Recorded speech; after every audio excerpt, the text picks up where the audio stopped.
Hey, it's Dr. Brenda at Revitalize Physical Therapy. One of our earlier videos, we talked about how scar tissue can be a big factor with incontinence and how it affects the pelvic floor. Another thing I wanted to talk about is how the pelvic floor muscles can sometimes be overactive or spasmed. A lot of people don't realize that that can happen to the muscles. A lot of times, if you're dealing with incontinence, you think that the muscles are weak because they can't contract enough to kind of hold everything in, which makes sense. It's logical. However, a lot of times the muscles are too tight and too spasmed, and then they can present as weak because they don't have any other room essentially to contract to do their job.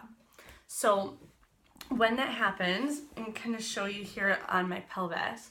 So you can see the whole floor is kind of made up of pelvic floor muscles, and they contract, attach onto the sacrum here, tailbone, and then also the pubic bone, and then from side to side.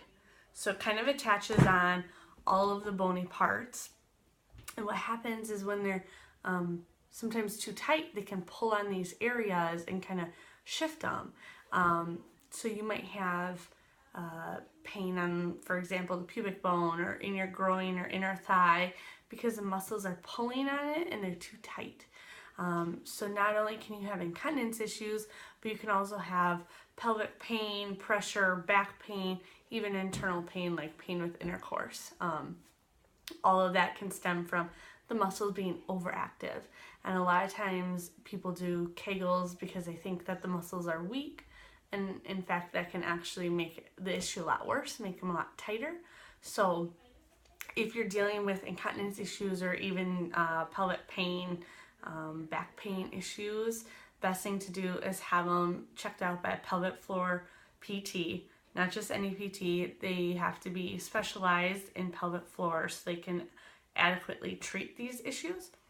And then they can tell you what's going on with those muscles and make sure you're doing the right things so you don't make the issue worse.